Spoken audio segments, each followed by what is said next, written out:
70.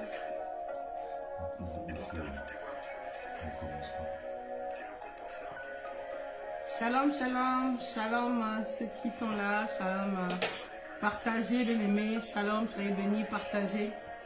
Shalom, shalom, bienvenue à toutes, bienvenue à tous. Merci pour votre connexion, vous tous, vous toutes qui allez vous connecter au fur et à mesure. Ici c'est le couple Hayes ou Hayes comme vous le souhaitez. Hayes, puisqu'il est d'origine anglophone, ce nom-là. Alors bienvenue à vous, c'est l'évangéliste positif, ainsi que votre bien-aimé l'ancien Sébastien. Nous sommes là donc pour un temps de partage, car nous aimons justement apporter à la lumière de la parole des éclaircissements, des éléments de réponse, afin de fortifier chacune, chacun, afin de s'édifier pour toutes celles et ceux qui veulent bien évidemment nous rejoindre. Et on a beaucoup de thèmes avec ma chère et tendre épouse. Il y a des thèmes qui vont arriver. On va d'ailleurs, à la fin de celui-là, vous dire déjà, on prendra l'habitude maintenant à la fin de vous dire un peu qu'est-ce qu'on va parler sur le prochain, sur le suivant. Donc voilà, en tout cas, on va bientôt commencer. Bienvenue à toutes, bienvenue à tous. Si vous voulez déjà vous connecter, partager, inviter aussi. Hein. Ne soyez pas égocentrique, ne soyez pas radin, mais partagez à vos amis, à vos collègues, à vos partenaires Facebook. Partagez, nous sommes là pour la gloire de Dieu, non pas pour la gloire de quelqu'un, mais voilà, pour l'avancement de chacune, de chacun, pour l'affermissement de chacune et chacun, pour l'édification du plus grand nombre. Voilà, bien-aimés, shalom, shalom, c'était donc l'ancien Sébastien, le pasteur Sébastien, pour la gloire de Dieu, comme il vient de dire, nous sommes des doulos. Alléluia, nous sommes les doulos du Seigneur, les doulos de Jésus, nous sommes ses serviteurs, nous sommes les esclaves de Jésus. Nous avons été ramenés de la mort à la vie. Alléluia. Des ténèbres à la lumière. Des esclaves de Satan à l'esclave de Jésus-Christ Nazareth. Parce que Jésus-Christ nous a sauvés. Parce qu'il est écrit, l'homme est esclave de ce qui a triomphé de lui. Autrefois, nous étions esclaves des ténèbres de Satan, parce que c'était Satan qui avait triomphé de nous. Mais, alléluia, mais par le sacrifice de la croix, par le sacrifice de l'agneau, nous sommes passés de la mort à la vie, des ténèbres à la lumière. Amen. Par le sacrifice de l'agneau. Alléluia.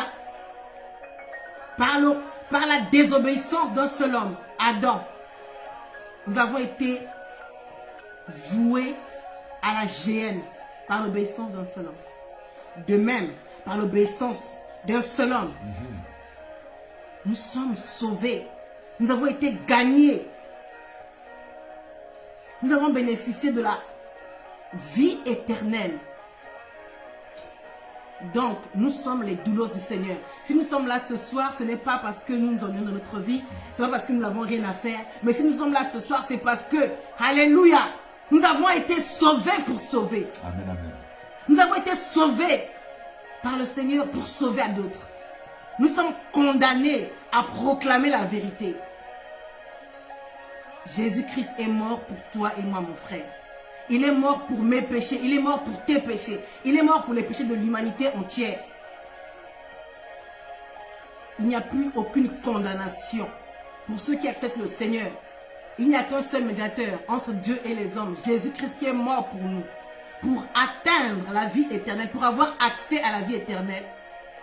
Accepte Jésus-Christ et tu auras la vie. Voilà pourquoi ce soir, votre humble serviteur, votre humble servante que je suis, nous sommes là ce soir pour annoncer la bonne nouvelle du royaume. Alléluia. Que Jésus-Christ est mort pour nous afin que nous ayons la vie. Jésus-Christ a racheté notre mort, ou plutôt a racheté notre vie. Et ce soir, nous sommes là pour vous parler des Éphésiens 4. Parce qu'il est écrit dans Osée 4:6, mon peuple meurt parce qu'il lui manque la connaissance. Mais puisque tu as rejeté la connaissance, je te rejetterai. Voilà pourquoi il est temps que vous soyez éclairés. Car il est encore écrit, vous connaîtrez la vérité et la vérité vous affranchira. Et la vérité vous rendra libre. Il est temps pour le peuple de Dieu de connaître la vérité. Parce que des fois nous nous posons des questions. Pourquoi je suis dans la malédiction? Je prie chaque jour ainsi que chaque nuit. Je jeûne. Mais pourquoi je suis dans la malédiction? Parce qu'il y a des principes divins, il y a des principes bibliques, des principes universels que nous omettons de mettre en pratique. Et de ce fait, nous récoltons la malédiction de notre vie, bien que nous ayons accepté le Seigneur. Amen, amen. Alors on va dire déjà shalom à notre bien-aimé Sirig Sika. Shalom à toi, sois béni. Shalom papa Sirig. Nous bénissons toute la famille Sika, nous bénissons ta charmante et tendre épouse, Maman Bruxia. Nous disons un grand shalom à tous là-bas. Nous voyons aussi, tiens, notre chère maman Edith. Ouais. Maman Edith, sois bénie, nous t'embrassons dans l'amour du Seigneur. Merci pour ta présence, car tu es fidèle depuis un certain temps à ces partages. Donc on te dit shalom. Je vois aussi Shalom. mon bien-aimé frère, mon cher et tendre Cédric de Kinshasa. Merci en tout cas à toi, Cédric. Oh, shalom papa C. Shalom papa Cédric, merci à toi, nous t'embrassons dans l'amour du Seigneur. Alors ici on va parler d'un thème intéressant, un thème édifiant. Mais avant toute chose, nous rendons grâce en toutes circonstances. Alors bien aimé, je vais simplement prier rapidement pour remettre ces temps entre les mains du Seigneur, pour remettre ce partage entre les mains du Seigneur. Seigneur, nous te disons merci. Merci Yahweh parce que tu nous gardes encore jusqu'à aujourd'hui, Seigneur. Merci parce que tu nous as fait grâce, Seigneur, d'être encore comptés parmi les vivants aujourd'hui. Tu as renouvelé le souffle de vie en nous, alors que nous n'avons rien demandé, nous ne méritons rien, mais tu as jugé bon pour nous encore, Seigneur, de pouvoir, ô Éternel de la gloire, nous tenir debout, nous tenir vivants. Voilà pourquoi nous te disons encore merci. Merci parce que c'est une grâce pour ce partage que nous allons, ô Éternel de la gloire, réaliser, Seigneur, dans ta présence, sous ta volonté, Seigneur. Merci parce que je crois que nous faisons ces choses non en vain, non par hasard, mais à dessein, selon ce que toi tu as décidé pour nous, Seigneur, car tu dis encore que oui, Seigneur, c'est poussé par l'Esprit, que les hommes ont parlé, Seigneur, de toi. Voilà pourquoi c'est poussé par l'Esprit ce soir, que nous voulons parler au travers de ce thème, Seigneur, de la puissance, Seigneur, de la gloire, de l'honneur, ô Seigneur, de ta grandeur, au travers de ce thème. Bénis encore celles et ceux qui sont connectés avec nous, Seigneur. Nous croyons, Seigneur, que d'un commun accord, tu vas déverser, Seigneur, ta puissance, tu vas déverser, Seigneur, oui, Seigneur de gloire, ton amour, car ta main n'est pas courte pour agir, ni ton oreille dure pour entendre. Seigneur, je crois que tu entends déjà, oui, Seigneur de gloire, les prières de chacune et chacun qui sont rassemblés avec nous. Gloire et louange à toi, Seigneur. Gloire te soit rendue au siècle des siècles. Nous te disons Amen. Amen. Alors, bien-aimés, nous sommes là. C'est shalom à toi, la sœur Dido. Merci à toi pour ta présence. Shalom à toi. Sois béni. Hein? Nous t'aimons, nous t'embrassons dans l'amour du Seigneur. Alors ici, nous parlons d'un thème. Nous avons dit respectons les Éphésiens 4. Respectons les Éphésiens 4. Ici donc nous parlons des hommes et des femmes de Dieu, des serviteurs et des servantes de Dieu, selon Éphésiens 4 au verset 11. Ici nous parlons aussi donc dans le même titre du respect, d'honorer. Ici nous avons pris d'ailleurs pour référence l'Hébreu, Hébreu 13 au verset 17. On peut déjà noter qu'une sœur ou un frère puisse écrire parce qu'il y aura des bien-aimés qui vont regarder en différé. Et sachez aussi que tout ça c'est retranscrit sur la chaîne YouTube Seb TV. Donc pour ceux qui sont en live, gloire à Dieu. Pour ceux qui pourront regarder plus tard, ce sera diffusé. Bon, ça reste aussi sur le compte Messager du Christ Facebook, mais c'est aussi consultable sur la chaîne YouTube Seb TV. Ici donc nous parlons, respectons nos conducteurs spirituels. Respectons l'Éphésiens 4, 11. Bien aimé, avant toute chose, et on va peut-être le répéter, mais respecter les conducteurs spirituels, en vérité, c'est respecter Dieu. En vérité, c'est respecter Dieu lui-même. Ici, donc, nous allons prendre juste cette parole. Hébreu 13, au verset 17, la Bible dit « Obéissez à vos conducteurs et ayez pour eux de la déférence, car ils veillent sur vos âmes. » Donc, pourquoi nous devrions avoir de la déférence? Pourquoi nous devrions respecter, obéir à nos conducteurs? Parce que ces mêmes conducteurs, donc vos pasteurs, vos apôtres, vos évangélistes, vos docteurs, bien-aimés, vos prophètes, selon Éphésiens 4, 11, eh bien, ils veillent sur vos âmes, comme devant en rendre compte devant Dieu. Qu'il en soit ainsi, afin qu'il le fasse avec joie et non en gémissant, ce qui vous ne serait d'aucun avantage. Bien-aimés, ici nous parlons donc du respect envers l'Éphésiens 4, 11.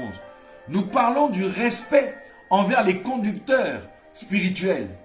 En vérité, nous disons, respecter l'homme de Dieu, c'est respecter Dieu. Respecter le conducteur spirituel, respecter l'Éphésiens 4, 11, c'est respecter Dieu. Parce que c'est Dieu lui-même qui a établi cette autorité. Voilà pourquoi si tu bafoues l'autorité que Dieu a placée, tu bafoues Dieu.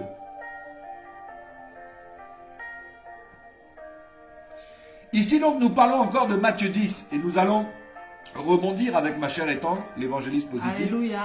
Matthieu 10, 40, 42 va dire quelque chose qui nous montre pourquoi et comment considérer le serviteur de Dieu ou la servante de Dieu. La Bible dit donc dans Matthieu 10, versets 40 à 42, « Celui qui vous reçoit, me reçoit.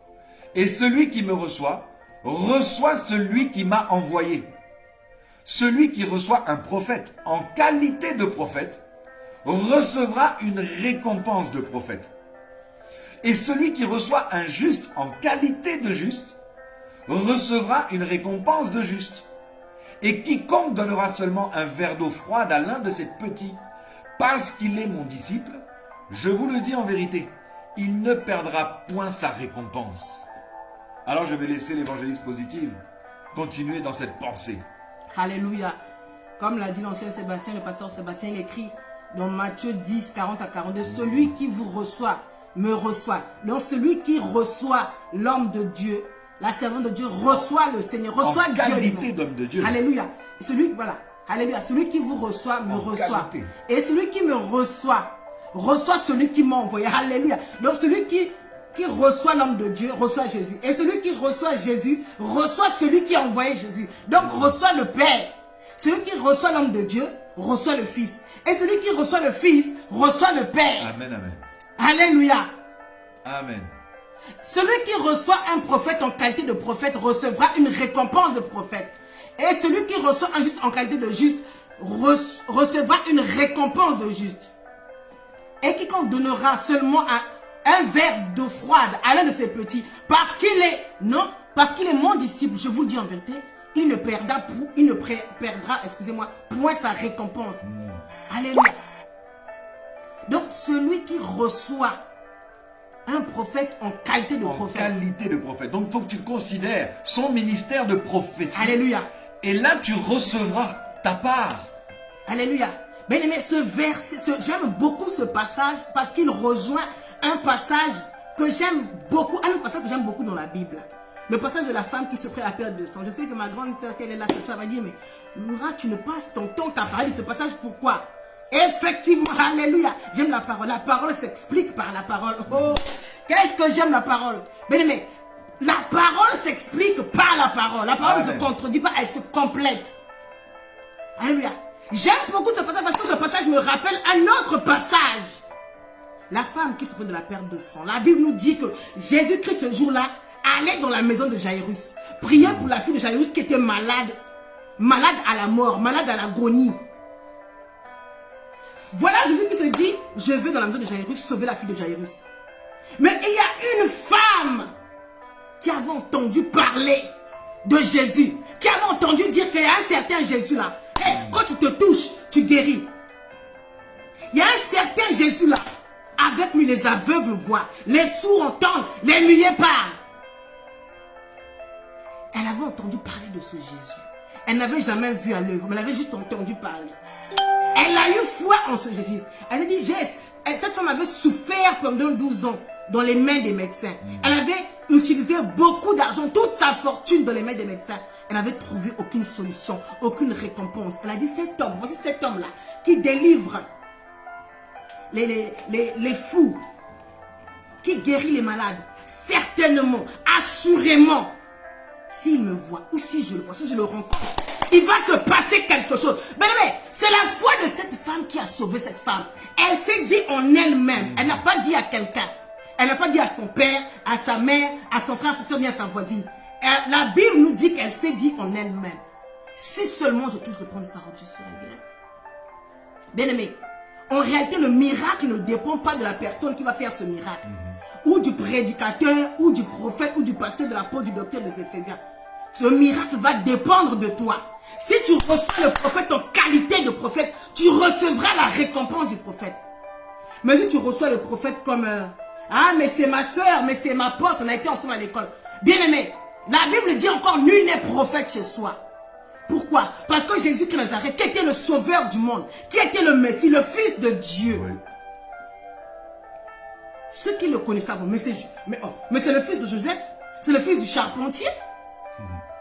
Ceux n'ont pas eu la grâce. Alléluia. Ils n'ont pas eu la grâce. Parce qu'ils l'ont vu comme le fils du charpentier, comme le fils de Joseph, comme le fils de Marie. Si tu me vois comme ta copine avec qui tu as été à l'école primaire, au collège, au lycée, au travail, que c'est comme ça, un collègue de travail, alors que le Seigneur m'a mis sur ton chemin, alléluia, pour t'apporter la guérison. Parce qu'il a dit, l'Esprit du Seigneur m'a oint pour apporter la guérison aux pauvres, la bonne nouvelle du royaume, pour guérir les malades. L'Esprit du Seigneur me oint pour guérir quelqu'un. Alléluia, le Seigneur va permettre que sa servante puisse rencontrer ta vie, pour qu'il puisse se passer quelque chose dans sa vie. Mais si tu n'arrives pas à saisir, si tu es distrait par mon apparence, par mon appartenance, par mon pays d'origine, par ma race, par ma couleur, par le fait que je sois femme, tu vas passer à côté de quelque chose. Tu vas passer à côté de ton miracle, à côté de ta délivrance. La femme à la peur de son n'a pas regardé si Jésus-Christ était le fils du charpentier. Si Jésus-Christ était le fils de Marie, de Joseph, elle connaissait ses frères, elle connaissait sa mère, elle n'a pas regardé à cela. Elle a juste entendu dire que celui-là, il guérit les malades. Il fait des miracles. Je vais aller. Pourquoi pas? J'ai souffert pendant 12 ans dans les mains des médecins. Je n'ai pas trouvé la solution à mon problème. Assurément celui-là. Tu n'es rien à perdre, le Dieu de la dernière minute. Amen, amen. Si tu reçois une servante de Dieu, en qualité de servante de Dieu, le salut va rentrer dans ta maison. Amen. Et tu recevras ta récompense. Il y en a qui passent à côté de leur destinée. Parce que le Seigneur avait prévu te bénir à travers cet homme de Dieu, à travers cette femme de Dieu. Le Seigneur avait prévu te visiter. Mais toi, tu vas voir cette servante de Dieu ou cet homme de Dieu. Oh, mais c'est Seb. On a fait du rap ensemble. On était ensemble en studio. On a chanté le ragamuffin. Mais là, à ce moment-là, ce n'est pas Seb, ton pote de ragamuffin, mais c'est le serviteur de Dieu, le oint de Dieu, l'envoyé de Dieu. Mais si tu raisonnes avec le raisonnement humain en disant, oh, mais lui et sa femme, je les ai reçus. Hein? Quand ils sont connus, c'est moi qui les ai reçus chez moi, je les ai prêché l'évangile. Alléluia, mais il est écrit que les premiers seront les derniers seront les premiers. Ne vis pas dans le passé. Vis dans l'instant présent où le Seigneur a prévu de te visiter. Bien aimé, comme l'évangéliste le dit si bien, il nous faut aussi considérer que Dieu suscite des hommes et des femmes. Passe au travers de ce canal qu'est l'Éphésiens 4:11, et au travers de ce canal, tu reçois ta bénédiction, tu reçois ton miracle, tu reçois ta visitation. Bien aimé, il est vrai que, on l'a dit l'autre fois, il n'y a pas d'intermédiaire. Ton Père spirituel, c'est Jésus-Christ lui-même. Mais Dieu va susciter des Éphésiens 4:11.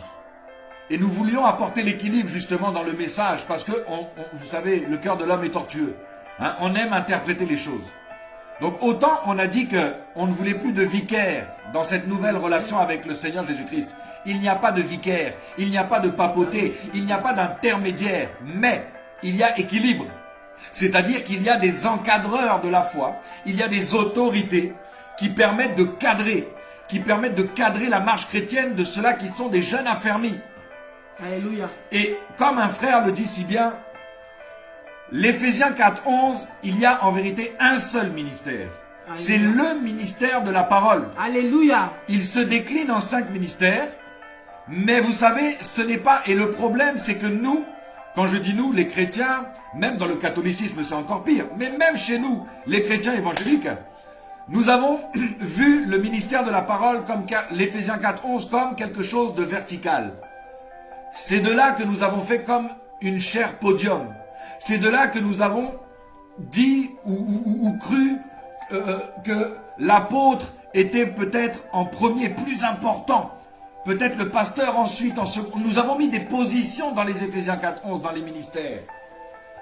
On pourrait même se dire, et vous voyez des fois dans certaines assemblées, dans les milieux chrétiens, l'évangéliste, c'est comme le valet, hein, le valet de l'appel ministériel. Hein. C'est celui qui a les tâches les plus, on va dire, les plus ingrates. Hein. Mais non, en vérité, le ministère de la parole, c'est l'horizontalité. Ce n'est pas la verticalité, mais c'est l'horizontalité. En d'autres termes, mes bien-aimés, une chose que nombreux chrétiens négligent, c'est le respect envers les serviteurs et les servantes de Dieu qui sont présents dans leur vie, comme l'a dit l'évangéliste. Or, la parole de Dieu est précise là-dessus, que respecter, s'occuper de ces personnes-là, en vérité, ça nous bénit. Car c'est comme si on le faisait à Dieu lui-même. Alléluia. Bien-aimés, les chrétiens sont souvent les plus mauvais élèves. Tout à fait. Ce sont souvent les plus mauvais élèves s'agissant de respecter les conducteurs spirituels. Et même vont à sous-estimer, comme disait l'évangéliste, leur rôle. Vont sous-estimer leur fonction sacerdotale. On voit tellement désacraliser les choses de Dieu, qu'on désacralise l'appel qu'il y a dans cette femme ou cet homme-là. On minimise, on amoindrit. Et c'est pour ça que tu ne reçois pas, par exemple, la récompense de prophète, car tu n'as pas reçu le prophète en qualité de prophète. Voilà un peu. Or, c'est à nous que Dieu va donner ce commandement et non à la religion. Bien aimé, le monde, souvent, vous verrez, il vole, il s'empare des lois divines. Il palcopie les lois divines. Et c'est comme ça que nous faisons les amalgames. Bien aimés dans le Seigneur, combien de fois nos pasteurs, nos aînés dans la foi, nous corrigent avec amour par la parole, nous recadrent. Mais bien aimés, nous nous empressons de nous mettre en colère. Nous nous empressons d'être vexés. Combien de chrétiens ne cessent de changer d'église, quittent même des fois ou de ministère, tout simplement parce que le serviteur de Dieu fait son travail en t'avertissant, oui, que tu as par exemple fait un mauvais acte ou que tu as pris un mauvais choix, il te recadre. C'est son travail. C'est sa mission, mais tu ne considères pas, tu refuses le travail de l'homme de Dieu. Bien-aimé, 1 Corinthiens 9, de 12 à 16, la Bible dit, « Si d'autres jouissent de ce droit sur vous, n'est-ce pas plutôt à nous d'en jouir? Mais nous n'avons point usé de ce droit. Au contraire, nous souffrons tout afin de ne pas créer d'obstacle à l'évangile de Christ. Ne savez-vous pas que ceux qui remplissent les fonctions sacrées, vous voyez, je vous ai parlé de fonctions sacerdotales, c'est des fonctions sacrées. Sont nourris par le temple. Ils sont nourris par le temple. Que ceux qui servent à l'autel, on part à l'autel. Alléluia. De même aussi, le Seigneur a ordonné à ceux qui annoncent l'évangile de vivre de l'évangile. Pour moi, je n'ai usé d'aucun de ces droits. Ça, c'est Paul qui parle. Alléluia. Et ce n'est pas afin de les réclamer en ma faveur que j'écris ainsi, car j'aimerais mieux mourir que de me laisser enlever ce sujet de gloire. Si j'annonce l'évangile, ce n'est pas pour moi un sujet de gloire, car la nécessité m'en est imposée, en tant que, comme disait l'évangéliste, que doulos. Voilà, on a le si j'annonce, voilà. Et malheur à moi si je n'annonce pas l'évangile. Bien aimé dans le Seigneur. En vérité, l'Éphésiens 4, parfait, c'est Jésus-Christ. Alléluia. C'est pour ça qu'il nous dit, et comment Éphésiens 4, 11. Que nous dit Éphésiens 4, 11? Il a ordonné des pasteurs comme des prophètes, comme des évangélistes. Parce qu'en vérité, le prophète parfait, c'est Jésus. L'évangéliste parfait, c'est Jésus. L'Éphésiens 4, 11 parfait, c'est par excellence, c'est Jésus-Christ. Voilà pourquoi nous sommes comme. Et donc, si nous sommes comme à l'image de notre Seigneur Jésus-Christ, bien aimé, Jésus-Christ est venu pour servir et non se faire servir. Voilà pourquoi l'Éphésiens 4, comme le disait l'évangéliste, le doulos, il vient pour servir. Il fait d'ailleurs même don de soi pour donner aux autres. Et c'est comme ça que tu vas même reconnaître les signes du véritable Éphésiens 4. Et en cette qualité d'Éphésiens 4 que tu vas reconnaître, tu dois l'honorer. Tu dois le respecter. Tu dois le mettre à sa place d'Éphésiens 4, 11. Je n'ai pas dit d'encenser. Je n'ai pas dit de mettre la gloire, le tapis rouge sur l'Éphésiens 4. Non. Mais je dis de le considérer en qualité, comme dit l'Écriture, en qualité de serviteur de Dieu et de servante de Dieu. Est-ce pour toi si pénible de reconnaître l'appel ministériel de quelqu'un, l'autorité que Dieu a donnée à quelqu'un? Est-ce pour toi si pénible? Bien-aimés, nous sommes souvent des mauvais exemples chez nous les chrétiens, s'agissant du respect. Vous savez, le quotidien des pasteurs n'est pas forcément drôle. Je dis les pasteurs des Éphésiens 4 et je vais laisser la place à mon épouse. Mais bien-aimés, lorsque nous répondons à l'appel du Seigneur, bien-aimés, nous décidons de dire oui à l'appel de Dieu, c'est-à-dire que tu décides de consacrer ta vie aux besoins des autres. Et toi, tu es là, tu viens toujours mépriser, amoindrir l'Éphésiens 4. Tu n'as même pas la pensée de prier pour eux. Or, dans notre mission en tant que chrétien, on doit prier pour eux. Alléluia. On doit prier pour eux. Vous savez, les pasteurs, ils sont l'objet aussi de combats spirituels. Même s'ils ne vont pas nous les partager, mais nous savons qu'ils vont passer un nombre d'heures dans la prière, afin de déjouer les projets du diable, de l'ennemi. Parce que vous savez, le diable va avoir une certaine stratégie avec les hommes de Dieu ou les femmes de Dieu, les servantes de Dieu. Mais nous devons nous aussi également remettre nos Éphésiens 4, nos conducteurs et tous les serviteurs de Dieu entre les mains du Seigneur. De prier pour eux, pour leur protection, que la main de Dieu soit sur leur vie. Leur demander aussi parfois quels sont leurs... Est-ce que tu as demandé à ton pasteur de quoi il a besoin? Est-ce que tu l'as demandé? Parfois, tu vas voir ton pasteur, il n'a pas la voiture. Il est à pied. Il est à pied. Quand tu viens te garer avec ta 4x4 de luxe. Toi, tu viens te garer avec tous les tu viens avec ta voiture. Mais ton pasteur, lui, avec humilité, sous la pluie, comme Paul ici, il ne va pas réclamer, il ne veut pas vous pressionner. Jamais il va te demander même 10 € pour mettre de côté pour une voiture. Mais toi, tu viens avec la voiture, tu fanfaronnes, tu ne penses même pas aux besoins de ton pasteur. Même pas un peu. Mais demande, bien aimé, on aime consulter nos pasteurs quand on a des problèmes à nous. Moi, le moi-je là. Tu aimes m'expliquer ton moi-je au pasteur. Mais les problèmes du pasteur. Mais combien de fois tu as été voir le pasteur pour lui demander quels étaient ses problèmes à lui? Après, on s'étonne qu'il y ait des pasteurs qui se suicident. Tous les hommes vont rencontrer des difficultés dans leur vie, y compris le pasteur. D'ailleurs, pasteur, avant de s'appeler pasteur, il a un prénom, ce monsieur-là, ou cette femme-là qui est servante de Dieu. Donc, ici, il faut comprendre que ce n'est pas parce que ce sont des hommes de Dieu qu'ils mènent la belle vie. Non! Arrêtons les bêtises. Alors c'est vrai qu'il y en a qui représentent, malheureusement, il y a une portion de 10 Éphésiens 4. Hein, parce que la Bible nous dit qu'il y aura beaucoup de faux prophètes et ces choses-là.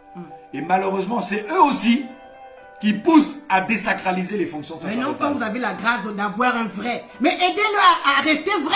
C'est ça. Il y en a qui ont bien commencé, qui étaient vrais. Ils ont terminé dans le faux. Pourquoi? Parce qu'ils sont rendus compte que le peuple aime les faux. Quand ils sont vrais avec vous, ils viennent prier pour vous. Que Dieu vous bénisse. Vous n'avez pas de la déférence pour eux. Vous ne priez pas pour eux, vous ne les encouragez pas. Mais quand chez les faux là, les faux vous imposent des choses. Là, vous les encensez. Là, vous les encensez, vous les traitez comme des dieux. Vous leur donnez tout ce que vous avez. Au faux, s'il vous plaît. Bien aimé, 1 Thessaloniciens 5, on va illustrer ça de ce que l'évangéliste dit. Notez s'il vous plaît, c'est important. 1 Thessaloniciens 5, du verset 12 à 13.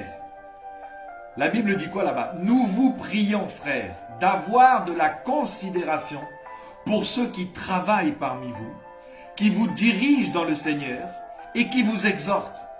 Ayez pour eux beaucoup d'affection, pas un peu, la Bible dit beaucoup d'affection. À cause de quoi? À cause de leur œuvre. Soyez en paix entre vous. Bien aimé, vous savez, des fois le pasteur va être combattu par ceux-là qui l'aident, par ceux-là qui soutient, par ceux-là à qui il prend du temps. Il va prendre des soirées, il va prendre les transports pour aller visiter ces gens-là. À 2 heures du matin. Mais ces mêmes gens-là vont lui mettre les couteaux dans le dos, vont le calomnier, vont le critiquer, vont essayer même de faire, comme on dit, des groupuscules dans l'église pour essayer de le renverser comme un coup d'État. Un complot au sein même de la maison de Dieu contre l'homme de Dieu. Ce même homme de Dieu qui prend de son Qui temps. se sacrifie pour vous. Mais rassurez-vous que, bien aimé, tu n'es même pas content des fois quand tu appelles à 23 h le pasteur, tu boudes. Ah, mais pourquoi il ne m'a pas répondu? Mais bien aimé, il a peut-être une femme, il a peut-être une vie, il a peut-être des enfants à s'occuper, il a peut-être des choses aussi, parce que lui aussi, il a des problèmes à gérer. Alléluia. La Bible va dire quoi encore dans 1 Timothée 5 au verset 17? Que les anciens qui dirigent bien soient... Vous voyez, ça veut dire qu'il y a des gens qui dirigent mal. La Bible est claire. Que les anciens qui dirigent bien soient jugés dignes d'un double honneur. Surtout ceux qui travaillent à la prédication et à l'enseignement. Bien aimé, celui-là qui dirige bien n'improvise pas. Non. Celui-là qui dirige bien, il prend du temps. Des nuits blanches. Oui, il prend du temps pour préparer ses messages à ses brebis. Des nuits blanches à prier pour le peuple de Dieu. Lorsque vous voyez un homme de Dieu ou une femme de Dieu, quand vous nous voyez sur la chair là, vous pensez qu'on improvise les choses?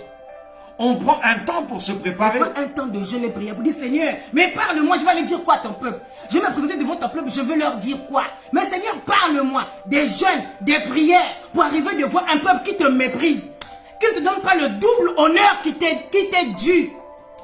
Bien-aimé, c'est la malédiction. Vous ne vous en rendez pas compte, mais c'est la malédiction. Ici, les Éphésiens 4, mes bien-aimés, il faut se dire qu'ils sont au service des brebis. La Bible va dire, dans un passage, vous faites bien d'aspirer à devenir conducteur d'assemblée, ou dans d'autres versions évêque, ou dans d'autres versions. Vous faites bien d'aspirer à devenir conducteur d'assemblée. Mais sachez que vous serez plus sévèrement jugé. En d'autres termes, on ne blague pas avec les fonctions sacerdotales. Ça ne s'improvise. Voilà pourquoi, personnellement, lorsque je vois un Éphésiens 4, 11, ordonné à, je ne sais pas moi, 20 ans là, c'est des choses, j'ai du mal. Dans le sens où, je me dis, il faut quand même une certaine expérience. Je ne suis pas non plus à la loi. La loi, tu ne pouvais pas aller sur la chair avant 30 ans. Jésus a accompli toute la loi. Il a respecté même la loi. Il a commencé à 30 ans, fini à 33 ans. 3 ans de ministère.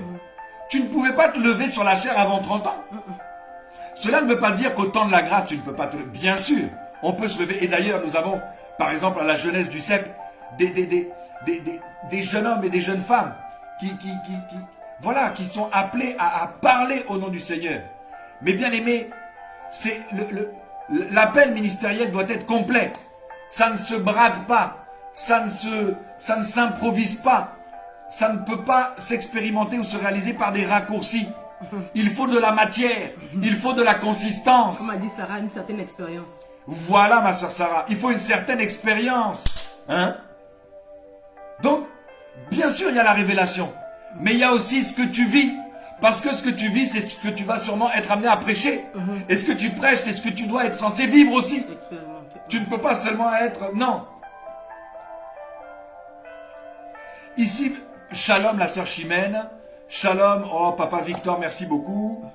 Nous voyons Manicolo, en tout cas, soyez bénis pour votre présence. Kaini, bonsoir. Sois béni. Ici donc, mes bien-aimés, nous parlons de ça, du respect des conducteurs. C'est très important. Ça nous bénit. Encore, on va répéter ce qu'on a dit au tout début. Respecter nos conducteurs, c'est respecter Dieu lui-même. Respecter l'homme de Dieu, respecter la servante de Dieu, c'est respecter Dieu. Le problème, c'est qu'on ne voit plus Dieu au travers des hommes et des femmes de Dieu. On ne voit plus la puissance de Dieu au travers de la puissance des ministères qui se trouvent devant vous. Et ça s'explique par plusieurs choses. Ça s'explique par un manque de considération. Tout à fait. Un manque, comme l'a dit l'évangéliste, un manque de connaissance. Voilà. Des fois c'est Osée 4.6 seulement qui parle. Voilà. Et tu ne respectes pas tu ne respectes pas l'homme de Dieu simplement par Osée 4.6. Amen, Sarah. Que Dieu nous pardonne. C'est ça. Bien aimé, moi j'aime beaucoup les musulmans. Je les aime beaucoup, j'apprends beaucoup d'eux. Le Seigneur m'enseigne beaucoup au travers des musulmans. Il est écrit que le Seigneur parle tantôt d'une manière, tantôt d'une autre. Mais nous n'y prenons pas garde. Bien aimé, le Seigneur parle tantôt d'une manière, tantôt d'une autre. Et moi, le Seigneur me parle beaucoup au travers de ce peuple-là. Bien aimé, vous voyez les musulmans. J'avais vu une vidéo d'un chanteur musulman. Je pense qu'il est nigérian. J'ai oublié son nom, chanteur musulman. Qui allait présenter sa fiancée. auprès de son imam. Donc, il a eu une fiancée. Après avoir vécu avec cette fiancée-là, il était sûr que maintenant, c'est elle qui voulait épouser. Il va prendre sa fiancée maintenant pour aller présenter à l'imam. Parce que maintenant, il voulait l'épouser. Il voulait maintenant, devant Dieu, devant les hommes de Dieu, il prend sa fiancée pour aller la présenter. Mais il fallait voir comment ce chanteur, pourtant, il chante pour le monde. Hein. Il fait sa musique du monde et c'est son travail. Il ne chante pas pour Dieu. Mais la déférence qu'il a. La déférence. C'est-à-dire qu'il s'est couché. Donc, devant tellement libre. C'est-à-dire qu'il a considéré. C'est-à-dire que pour lui, Dieu est à travers l'imam. C'est-à-dire que devant l'imam, là, ce n'est pas l'imam qui voit, c'est Dieu. Donc, la déférence qu'il pense qu'il a pour Dieu, là. Mais vous croyez que Dieu n'a pas pris plaisir à cet acte? Hein? En tout cas, leur Dieu. Nonobstant, nous ne sommes pas là pour faire un débat. Mais tout ce que c'est une représentation. J'essaie de nous faire comprendre quelque chose ce soir au peuple de Dieu. Davido, ma soeur Sarah est à la page. Davido, elle connaît même dans la vidéo dont je parle. Ma soeur Sarah est à la page. Davido, qu'elle a présenté sa fiancée, sauf qu'il a Shonda, une américaine.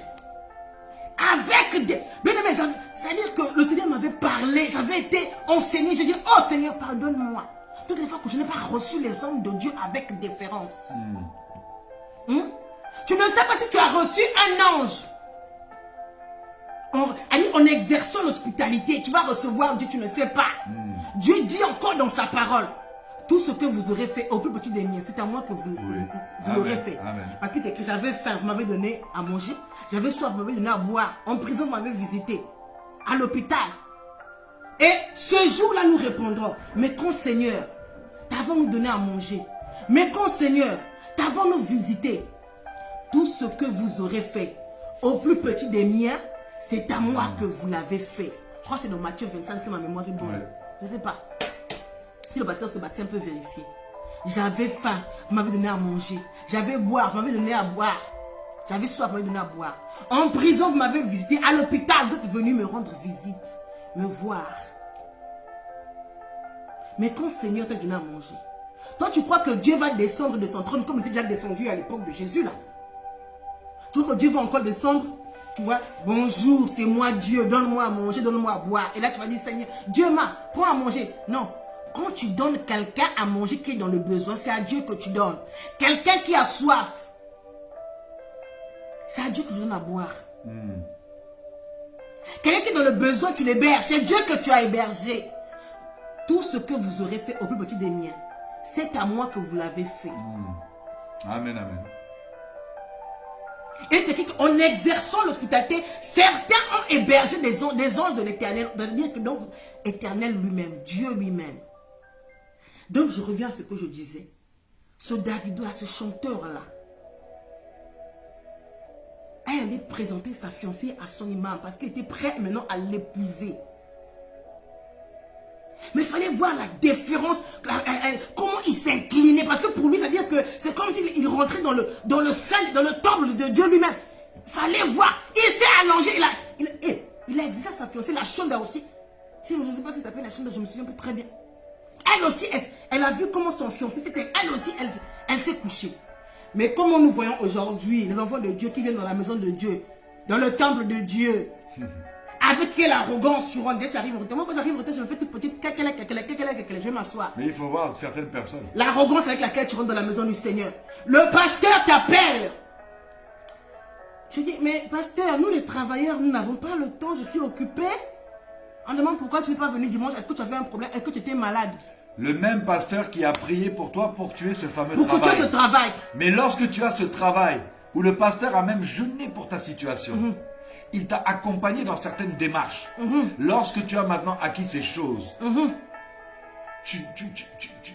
tu jettes l'homme de Dieu comme une chaussette. Pasteur, mais nous les travailleurs, mais nous les travailleurs, pasteur, nous sommes occupés. Non, le pasteur, ce n'est pas un travailleur. Hein? Boulot que tu lui as donné là, de jeûner pour toi jusqu'à, tu as eu papier.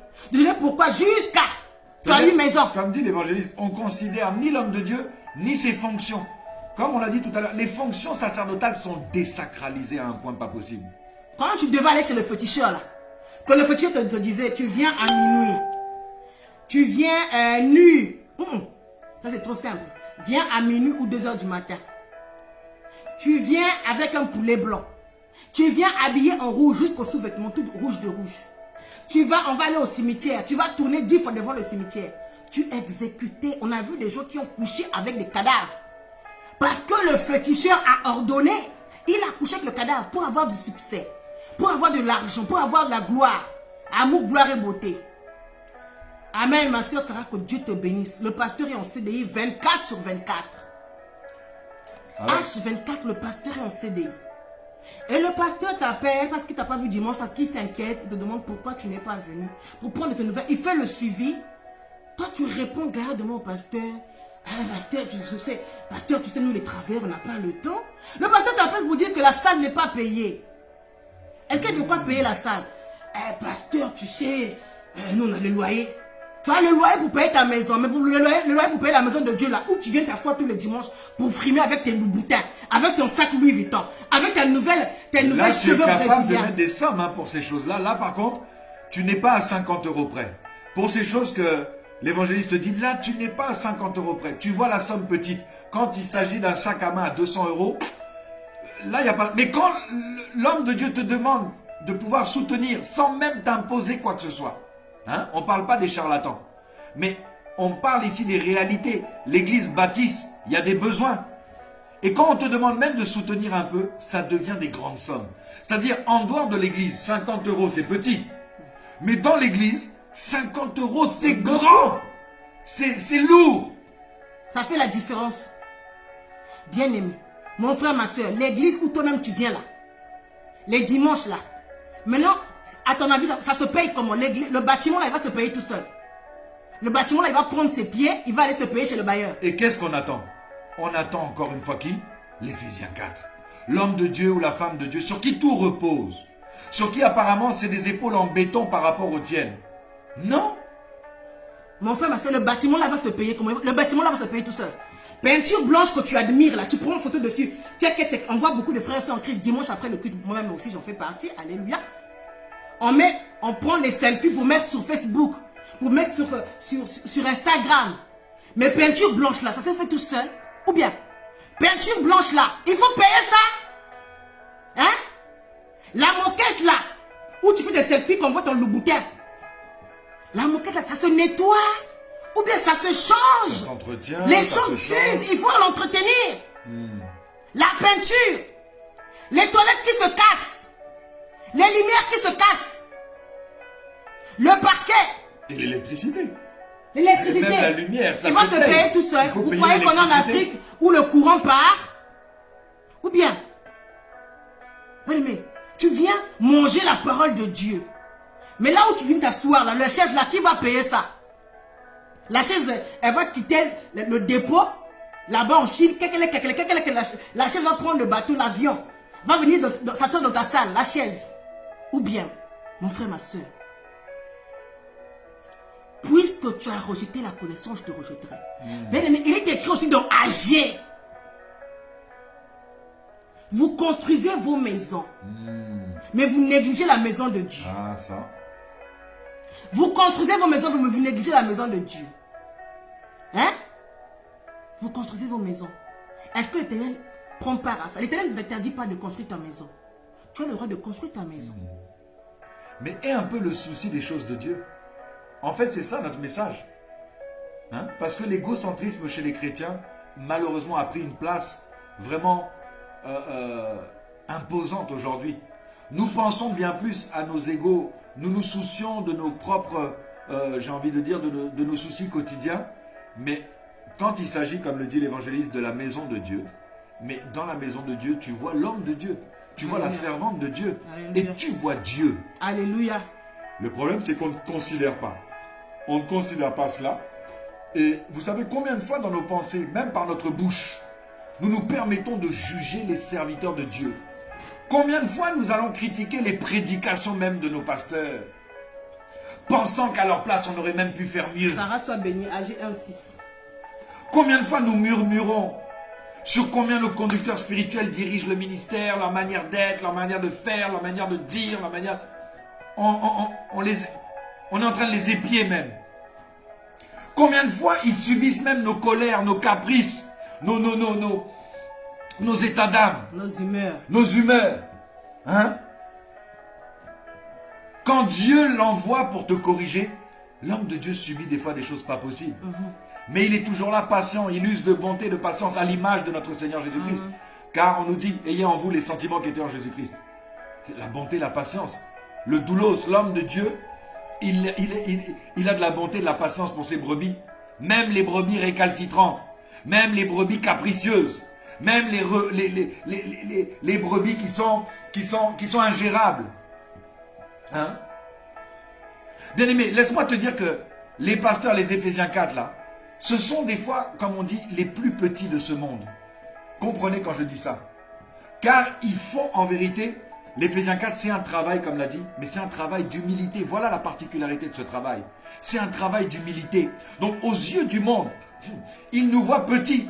Voilà pourquoi pour le monde, c'est presque même pas considéré comme un travail ces choses. Hein? Mais pourtant, un Corinthien... Mais c'est un travail de sacrifice pour que la parole de Dieu soit répandue. Bien aimé, c'est un travail, c'est une mission que Dieu nous a ordonnée. Allez, faites des nations mes disciples. 1 Corinthiens 9, 12 à 16 nous dit... Là, je prends la deuxième strophe, deuxième paragraphe. Ne savez-vous pas que ceux qui remplissent les fonctions sacrées sont nourris par le temple? Que ceux qui servent à l'autel ont part à l'autel? De même aussi, le Seigneur a ordonné à ceux qui annoncent l'évangile de vivre de l'évangile.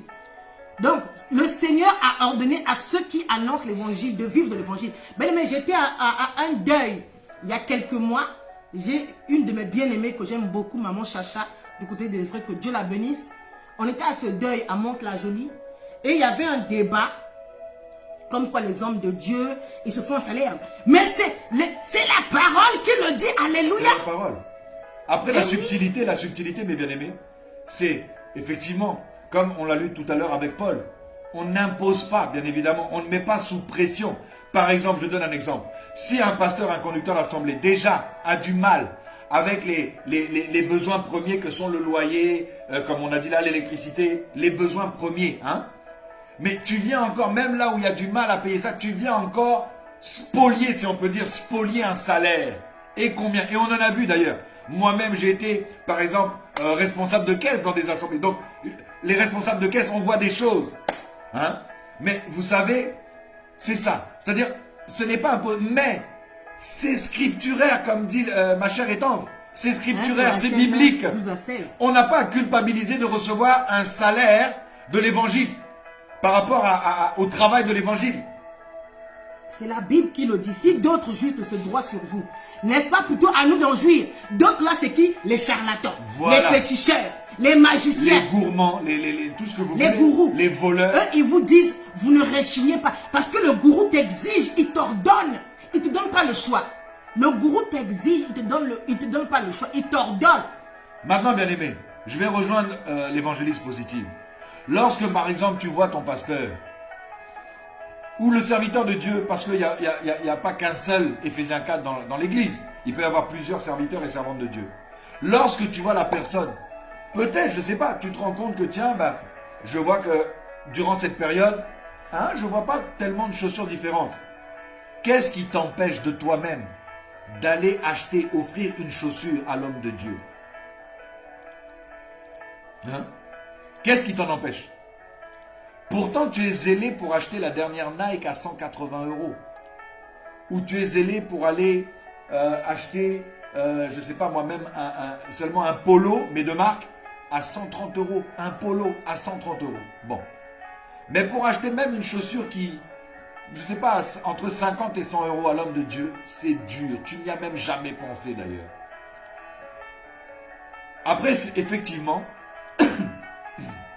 ceux-là qui usurpent les fonctions sacerdotales, ceux-là qui viennent jouer avec les fonctions sacerdotales, c'est ceux-là qui viennent aussi désacraliser les fonctions sacrées. On a parlé des fonctions sacrées dans certains passages bibliques. Et c'est ceux-là, malheureusement, qui viennent ternir, qui viennent amoindrir le regard des chrétiens, le regard des brebis sur leur conducteur. Mais laisse-moi te dire ce soir que tu ne dois pas être, comment on dit, chamboulé à tout vent. Ce n'est pas parce qu'un tel ou toi-même tu as été déçu par quelqu'un que l'Éphésiens 4 obligatoirement est un... Non. D'ailleurs, encore une fois, comme on a dit au début, il y a des signes du véritable Éphésiens 4. La Bible l'a dit tout à l'heure, non? Si les anciens dirigent bien, il y en a qui dirigent mal. Alors on pourra voir dans d'autres échanges, parce qu'on va chuter, il est déjà 22h15, mais effectivement, il y a des signes sur les serviteurs de Dieu ou les servantes de Dieu qui dirigent bien et qui dirigent mal. Qui viennent pour leurs propres besoins ou qui viennent servir pour le besoin des autres. Oui, il y a des signes pour ça. Mais laisse-moi te dire, quand tu as la grâce de tomber sur des servantes et des serviteurs de Dieu qui ont le souci des âmes, bien aimé, considère cette personne. Car comme on l'a dit tout à l'heure, si tu reçois le juste en qualité de juste, si tu reçois le prophète en qualité de prophète, donc si tu reçois le pasteur en qualité de pasteur, si tu reçois la servante de Dieu positive, en qualité de servante de Dieu, tu recevras ta part. Alléluia. Bien aimé, comme elle a dit, tu as pu connaître la sœur positive à l'époque où elle était peut-être sur les bancs, ou même encore avant sur les bancs. C'était peut-être pour toi la copine d'école, la copine de quartier. Et même aujourd'hui, 30 ans après, tu amoindris, tu sous-estimes son ministère, son appel, parce que toi, tu as laissé cette image. Et tu ne recevras pas ta part au travers de la servante de Dieu, de la puissante servante de feu. Parce que Dieu a mis quelque chose en elle, afin que lorsque tu... Vous savez, lorsqu'on rencontre quelqu'un, et particulièrement un Éphésiens 4, c'est à dessein, c'est pas par hasard. Lorsque Dieu met un Éphésiens 4 sur ton chemin, c'est à dessein, c'est pas par hasard, c'est pour quelque chose. Et il faut le prendre en tant que tel. Et tu recevras ta part. Il y en a qui ne reconnaissent pas le temps de leur visitation. Il y en a qui ne reconnaissent pas leur temps de visitation. Parce que laisse-moi te dire que nous avons une intimité, bien sûr, entre toi et Dieu, entre nous et Dieu directement. Mais encore une fois, Dieu suscitera toujours des hommes et des femmes pour que tu puisses le rencontrer, mieux le connaître. Et puis Dieu va toujours susciter des hommes et des femmes pour cadrer, pour recadrer, pour former. Et c'est comme ça que, par exemple, je peux parler pour moi, mais Dieu a suscité des hommes de Dieu pour me former. J'ai eu la grâce d'avoir des hommes, des éminents, pour me donner des cours de discipolat profonds, qui m'ont permis en 1 ou 2 ans d'avancer. Peut-être si je n'avais pas eu ces cours de discipolat, il m'aurait fallu 5 ans. Mais en 1 ou 2 ans, ces cours de discipolat m'ont donné une connaissance, une confiance, une meilleure connaissance de mon Seigneur. Donc voilà mes bien-aimés, ici, considérer l'homme de Dieu, considérer l'Éphésiens 4, c'est considérer Dieu. Respecter nos conducteurs, c'est respecter Dieu. Bien-aimé, comme l'a dit, tous les passages que nous venons d'énumérer, nous venons d'énumérer plusieurs passages qui nous demandent de nous donner le double honneur, les hommes de Dieu. Nous leur devons le double honneur. Parce que c'est eux qui prient pour nos âmes. Ils veillent sur nos âmes. Ils passent des nuits blanches à prier pour le peuple de Dieu. Que le Seigneur leur parle. Pour avoir ainsi dit l'Éternel. Ce sont des hommes qui ont voué leur vie à Dieu. La Bible a dit que ceux qui servent à l'autel ont part à l'autel. Ceux qui annoncent l'évangile vivent de l'évangile. La sœur Sarah le dit, le berger vit de la fourrure des moutons et du lait des brebis. Merci sœur Sarah, que Dieu te bénisse. Wow. Le berger vit de la fourrure des moutons et du lait des brebis. Proverbe 27-23 le dit, c'est normal. Ils vivent de l'évangile.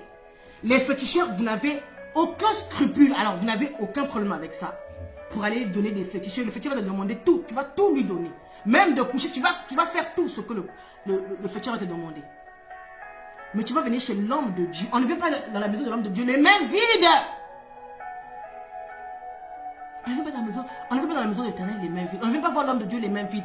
Parce qu'il vit de l'évangile. C'est écrit dans la Bible. C'est la Bible qui le dit. Il vit de l'évangile. L'homme de Dieu n'a pas de maison. Ce n'est pas un problème pour toi. Il n'a pas de toit où dormir. Ce n'est pas un problème. Il n'a pas de quoi se déplacer. Ce n'est pas un problème. Bien aimé, moi j'ai visité des églises. J'étais d'église en église et j'ai visité des églises où ces personnes étaient bénies en un temps record. Il n'y a pas fétiche dedans. Il n'y a pas sorcellerie dedans. Il y a simplement mise en pratique des principes bibliques. Oui. C'est comme ça, ça y est. C'est de ça qu'il s'agit. Respecter les principes bibliques. Les occultistes le savent.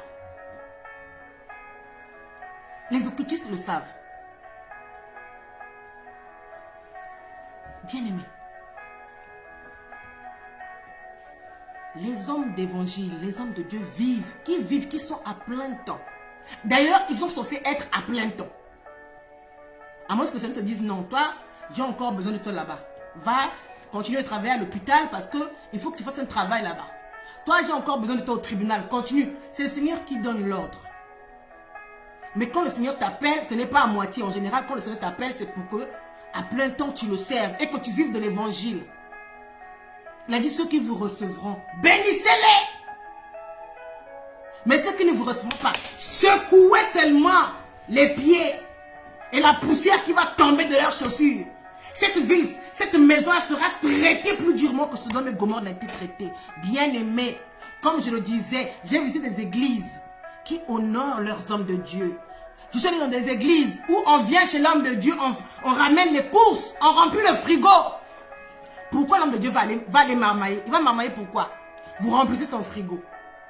On a donné, maison, on a donné. Voiture, on a donné. Femme est là. Habit, on donne.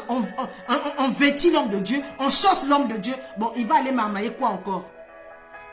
Hein? Il va encore aller marmailler quoi? C'est nous qui poussons les hommes de Dieu à devenir des escrocs, des marmailleurs. C'est nous qui les formons à devenir marmailleurs. L'homme de Dieu commence à inventer. Oh, cette nuit, j'ai dormi. Dieu m'a mis à cœur que tu seras béni. Mais c'est nous qui faisons d'eux qui deviennent comme ça. L'homme de Dieu commence à venir raconter n'importe quoi sur la chair. Si tu sèmes, tu auras ceci. Tu sèmes, tu auras les enfants, le mari, le mariage, le travail, les diplômes, les voyages, les visas. C'est nous qui les rendons comme ça. Malheur à nous quand un homme de Dieu tombe. Bien aimé, vous savez, quand un homme de Dieu tombe, j'apprends qu'un homme de Dieu est tombé. Je peux que pleurer dans mon esprit. Je pleure dans mon âme, je pleure dans mon esprit. Parce que je sais que ça va retomber sur ma tête. Je sais que je n'ai pas intercédé. J'étais un mauvais intercesseur, une mauvaise intercesseuse. Dieu dit qu'il cherche un homme qui va prier en faveur de la nation. Il n'en trouve pas. Si cet homme de Dieu est tombé, ça veut dire qu'il a dû lutter pendant un temps. Jusqu'au jour où la chair est faible. Elle serait disposée, mais la chair est faible. Il est tombé. Figurez-vous que tous les dimanches, c'est même pas seulement une affaire de dimanche, tous les jours je veux prêcher la parole de Dieu. Je rentre à la maison affamé, ça devient un jeûne forcé, ramadan forcé. Tu sors de chez toi tous les matins pour aller annoncer l'évangile parce que tu obéis à l'ordre que Dieu t'a donné. Et tu rentres chez toi tous les soirs affamé. Tes enfants n'ont rien à manger, rien à boire, mais vont faire à vous-même. Mais tu deviens un escroc. Tu es obligé maintenant de marmailler, d'inventer des stratégies pour ramener l'argent à la maison. C'est nous qui faisons des escrocs. Or, si nous appliquions tous la parole, tu ramènes une bouteille de lait. Je pense qu'on limiterait effectivement. Tu ramènes une bouteille de... On limiterait la casse. On limiterait la casse, effectivement. Mais c'est nous qui faisons de ce qu'ils deviennent des voleurs. Mais je me mets à leur place. J'ai une femme à nourrir, des enfants. Je dois me vêtir, je dois me chausser. Toi, tu te chausses, tu achètes des chaussures qui coûtent $1000, $1200 des Louboutins.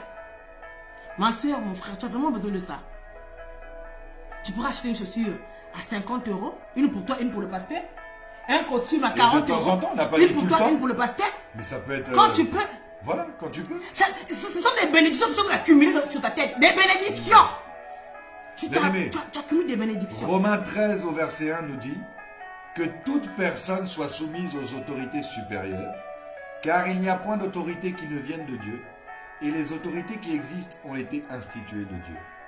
Les autorités supérieures, on peut dire que les autorités... Vous savez, on prend souvent les chrétiens pour les pauvres de ce monde.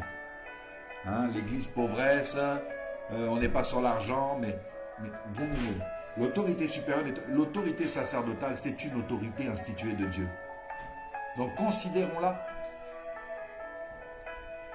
Considérons nos conducteurs. Respectons nos conducteurs. C'est très important. C'est bénéfique pour toi-même, pour l'Éphésiens 4 et pour l'Assemblée des saints.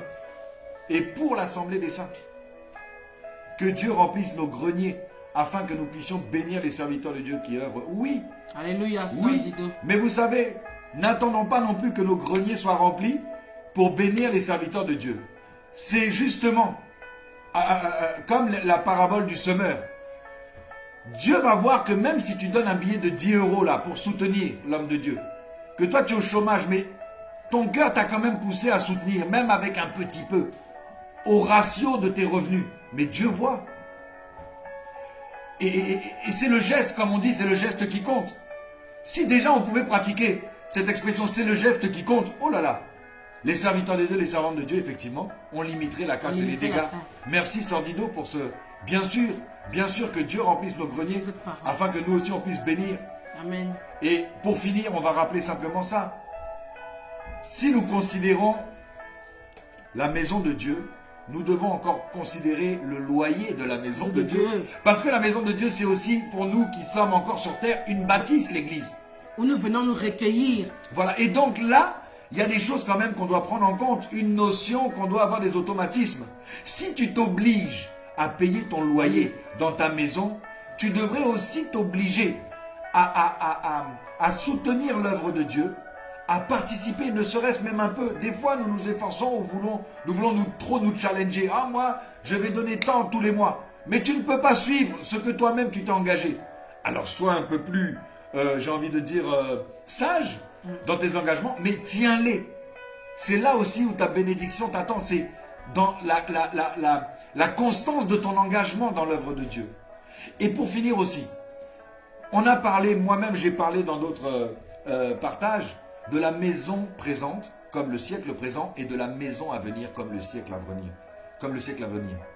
Bien aimé, ici, nous devons considérer la maison à venir.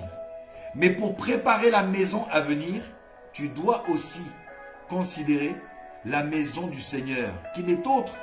Hein, ici, en tout cas, vous savez, on est ecclésia, les mises à part, tu es église. On a vu ça dans des enseignements, les 3 dimensions de l'église, l'église corps, l'église bâtiment et l'église individuelle que nous sommes. Bien aimé, il nous faut considérer les 3. Il nous faut considérer les 3. Parce que jusqu'à ce que tu sois encore avec une chair là, un corps, une chair corporelle, l'église bâtisse, elle est importante pour nous parce que il se fait la communion fraternelle là-bas, voilà. Dont Actes des Apôtres nous recommande. Hein? C'est là où nous allons communier. Voilà, et la Bible nous dit, n'abandonnez pas vos assemblées comme certains. Comme quelques-uns. Donc, encore une fois, respectons nos conducteurs. Respectons l'Éphésiens 4:11 que Dieu a placé, parce que respecter l'Éphésiens 4, c'est respecter Dieu. Respecter la servante de Dieu, c'est respecter Dieu. Respecter, considérer l'évangéliste en qualité d'évangéliste, je recevrai ma part. Mais si déjà avant même d'avoir rencontré la personne ou d'avoir écouté la personne, tu mets déjà ta barrière, tu mets déjà que bon, elle, ça c'est Laura, ça c'est la sœur, bon c'est, hein, ça ou c'est je sais pas quoi, tu ne recevras jamais ta part comme ça. Dans cet état d'esprit-là, tu ne pourras jamais recevoir ta bénédiction au travers de l'homme de Dieu ou de la femme de Dieu. Jamais. Ô combien jamais. Alors voilà, si tu veux finir, ma chère et tendre, nous allons finir.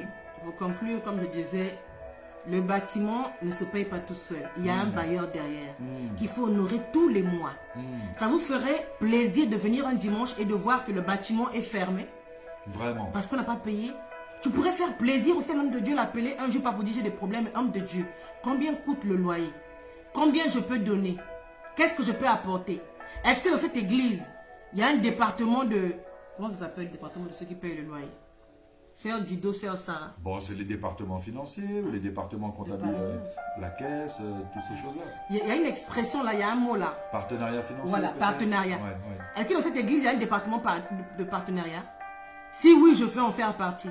Sinon, je veux bien le créer, être à la tête ou juste le créer ou en faire partie. Ça ferait plaisir au Seigneur. Ça ferait plaisir au Seigneur. Le bâtiment ne se paye pas tout seul. On est obligé les dimanches de venir vous voir, de faire des annonces. Personne ne réagit. C'est comme on a dit. Pour parler de ça, il ne faut pas blesser les gens. Il ne faut pas les machins, il faut les caresser dans le bon sens du poil. Parce que bizarrement, le pasteur, il vient paître, le berger vient paître les brebis. Paître là, c'est pas caresser dans le sens du poil. Hein? C'est encore une fois cadrer, recadrer, corriger. C'est ça, paître. Le problème, c'est que quand tu viens paître les brebis, et Il faut parler des réalités. C'est-à-dire le paiement du loyer, ces choses-là. On ne paye pas tout seul. Quand vous allez dans le concret, hein, parler avec les gens. Oh non, mais on nous a violentés, on nous a imposé, on demande l'argent dans cette église, ça va pas. Moi, je quitte, hein. Quand tu demandes les prières, le pasteur ne dit rien. Donc, si tu demandes les prières, est-ce que le pasteur va se plaindre? Ah, Dieu, j'en ai marre, j'en peux plus, hein. Tout le monde appelle pour demander des prières. Mais là, l'endroit où tu viens te recueillir, tu viens exercer la communion, vous êtes bien content quand on monte, on va en haut là-bas. Oui, il y a plus de collation ici, qu'est-ce qui se passe? Tu as déjà pensé à ramener une bouteille de jus pour la collation? À prendre un sac, même toi qui es en RER, tu vas, non mais c'est lourd, moi j'attends le frère qui a la voiture. Ah bon? Moi vous pensez qu'on a attendu les voitures pour ramener des sacs de bouteilles à l'église, dans la maison du Seigneur? C'est pitoyable. Aujourd'hui on est obligé, comme dit des fois mon épouse, on est obligé d'user de ruses, de tactiques pour pas blesser les gens, pour pas les machins. Il faut parler d'une manière parce que sinon la personne va être soi-disant traumatisée, alors qu'on vient simplement la cadrer, la recadrer, lui dire mais bon Dieu, qu'est-ce que tu fais pour la maison du Seigneur? Alors que tu es qui apporté dans la maison du trésor des dîmes et des offrandes, dans la maison de prière, des dîmes et des offrandes. Mais maintenant, pour demander même 50 € là, c'est dur. On a limite, des fois on a peur de perdre les âmes en parlant de ces choses-là. Oh, dans cette église, on demande l'argent. Mais vous voulez qu'on demande quoi? Vos chaussures, vos costumes, vos sacs à main? On peut prier pour le loyer, mais à un moment donné, il faut l'acte posé, il faut sortir de la poche. Vous voyez? Tu pourras prier un mois durant pour le loyer.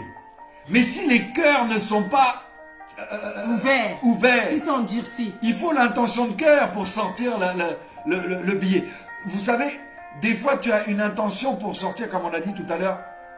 Encore une fois, 50 € à l'église, c'est pas du tout les mêmes 50 € que hors de l'église. 50 € dans le monde, là, dehors à l'extérieur, ça nous fait pas peur. Mais 50 € à l'église, c'est lourd, c'est grand, c'est déjà une somme.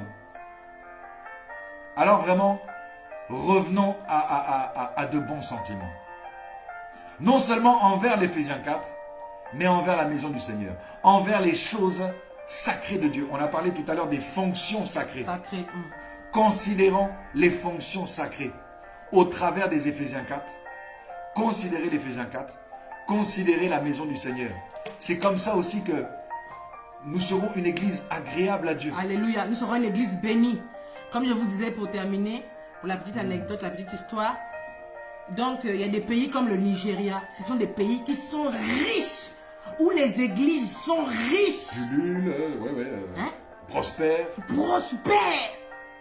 Hein? Ce sont des pays bibliques. Comment on peut dire que les pays chrétiens riches, les chrétiens là-bas sont riches, les pasteurs sont riches, les églises sont riches. Ce sont les églises même qui donnent aux pauvres. Mais pourquoi? Parce qu'ils en ont la possibilité. Parce que les fidèles remplissent les caisses. Alléluia. Vous dites aujourd'hui, oui, normalement c'est les églises qui devaient faire le travail que les restos du cœur font. Mais les restos du cœur ne se remplissent pas tout seuls. Les Français, quand ils vont faire leurs courses à Noël, ils donnent pour les restos du cœur, ils font des chèques, ils signent des chèques. Dans les cagnottes, on ouvre les cagnottes. Combien de fois on a fait des appels de fonds sur Facebook, donner pour qu'on puisse payer le loyer? Qui a rempli la cagnotte? Et le pasteur de Resto du Cœur, là, c'était parce qu'il est mort, c'était Coluche. Hein?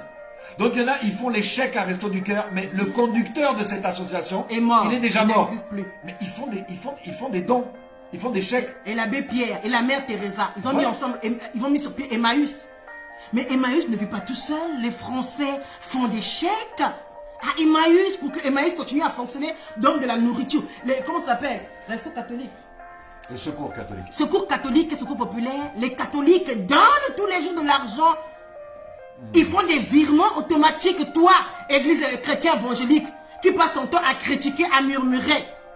Est-ce que tu fais des chèques à l'église? Ou des virements automatiques? Comme ton loyer de ta maison où tu fais le virement automatique au bailleur.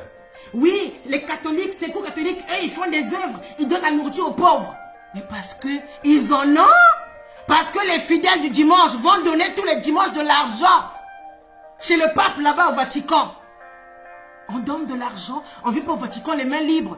Tu viens même si tu ne viens pas prier, hein, tu vas seulement visiter. Tu mets de la pièce. 1 €, mais des milliers de personnes tous les jours. Matin, midi, soir qui donnent 1 €. Ça fait des milliards par mois. Ça fait des billions. Alors bien aimés, revenons à de bons sentiments. Nous allons finir par là. La sœur Cybèle Yengo, tu arrives sur la fin. Je suis désolé, mais tu pourras regarder en replay soit sur le compte Messager du Christ, soit sur la chaîne YouTube Seb TV. Nous remettons aussi nos partages, le couple Hayes, sur la chaîne YouTube Seb TV. Alors vraiment, nous sommes... ah oui, la prochaine fois, nous vous donnons déjà l'avant-goût de ce que nous allons partager. Alors, je laisse l'évangéliste positif nous présenter le prochain thème. Le prochain thème, c'est le choix du conjoint. Le prochain thème, on n'épouse pas un homme ou une femme pour sa beauté, pour sa prestance physique, pour son allure, pour sa coupe de cheveux, pour sa couleur de peau. On épouse un homme pour ses idées. On épouse une femme pour ses idéaux. On épouse un homme pour sa vision.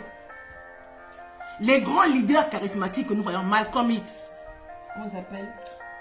Martin Luther King. Les grands leaders charismatiques. Même Nelson Mandela. La femme a épousé. Pour avoir attendu Nelson Mandela 27 ans de prison. Winnie Mandela a attendu son mari pendant 27 ans. Elle n'avait pas épousé un corps. Elle avait épousé des idéaux. Elle avait épousé une cause noble. Des valeurs, des principes. Des valeurs, des principes. Donc voilà un peu ce qu'on voulait aborder dans le prochain thème. On se dit rendez-vous quand pour ça? Lundi? Lundi, peut-être dimanche ou lundi? On va faire le communiqué. Restez connectés on va faire le communiqué. Du Christ. Donc vraiment ici, c'est au-delà même du choix du conjoint, c'est quels sont même les critères de ce choix. Sur quoi repose ce choix? Bien aimé, le mariage n'est autre qu'une alliance. Alléluia. Et l'alliance, c'est un engagement. Quand tu contractes une alliance, tu contractes un engagement. Mais sur quoi est basé, sur quoi est fondé le choix de cette alliance, le choix de cet engagement? Nous allons le voir.